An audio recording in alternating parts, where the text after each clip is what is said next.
Last night's national title game between Kansas and North Carolina, one of the more interesting title games of all time because at one point the Tar Heels led by 16. That didn't stop the Jayhawks, though. They went on to outscore Carolina 47-29 in the second half, even though Carolina was great on the offensive boards.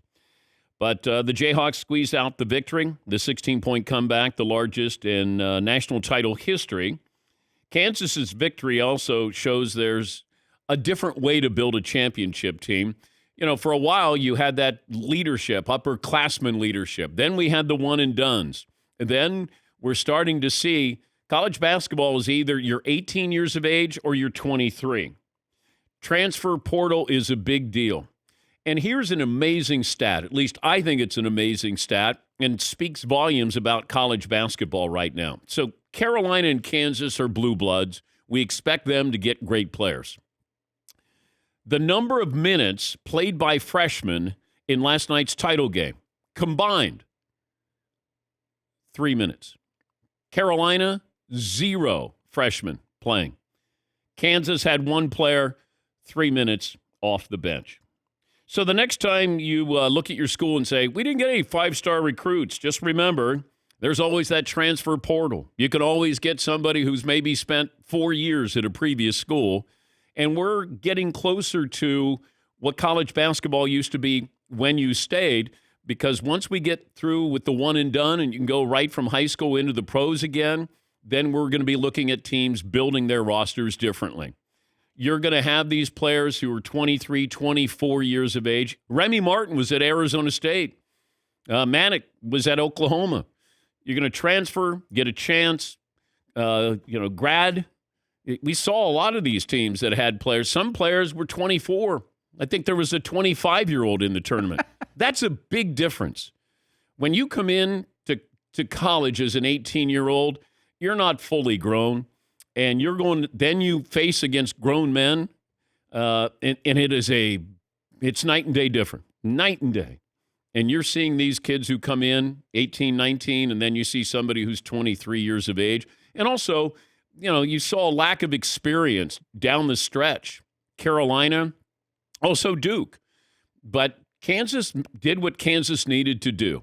Not one of Bill Self's better teams as far as star power, and he doesn't play that many players, but they did what they needed to do. And when you're down 16 in a national title game, and then all of a sudden you look around and you're like, we don't want to get embarrassed here. But they kept plugging away. Second half, hit the boards, scored inside, and came away with another national championship. Seton, what's the poll question today? Well, we could start with the end of this year's NCAA tournament was awesome or a letdown? North Carolina was the better story. If North Carolina won, then I think there would be more people coming away from this tournament going, well, that was a great tournament. The story around Kansas is what happened in 2017. We're still waiting for the NCAA to get around to, are they going to punish them?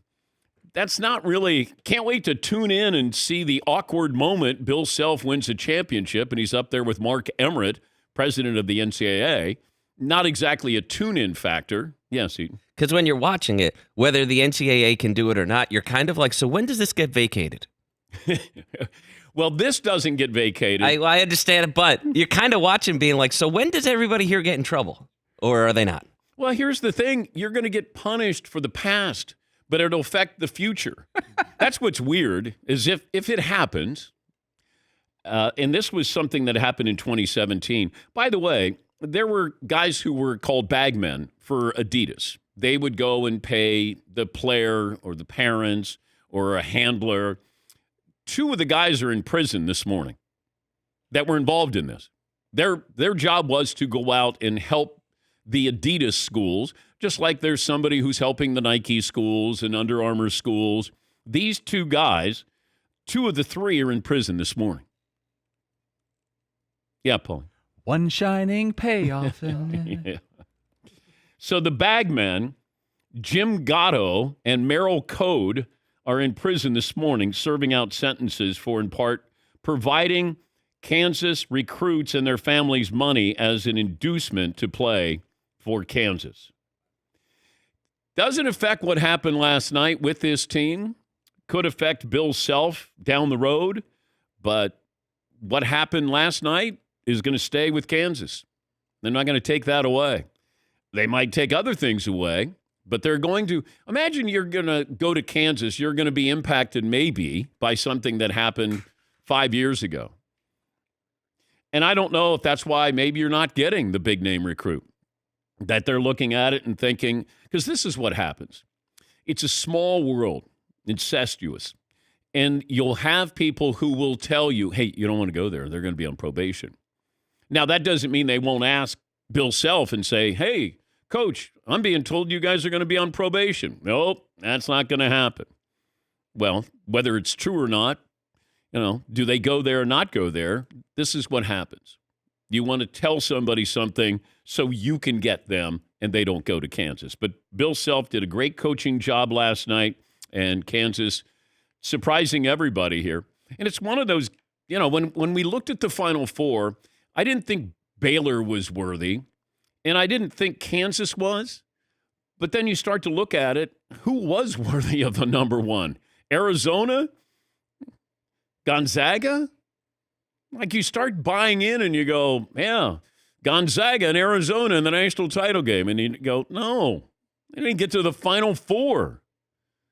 But Kansas, Bill Self knowing what to do, how to do it, when to do it, and not panicking, that says a lot for that team, what they were able to accomplish last night.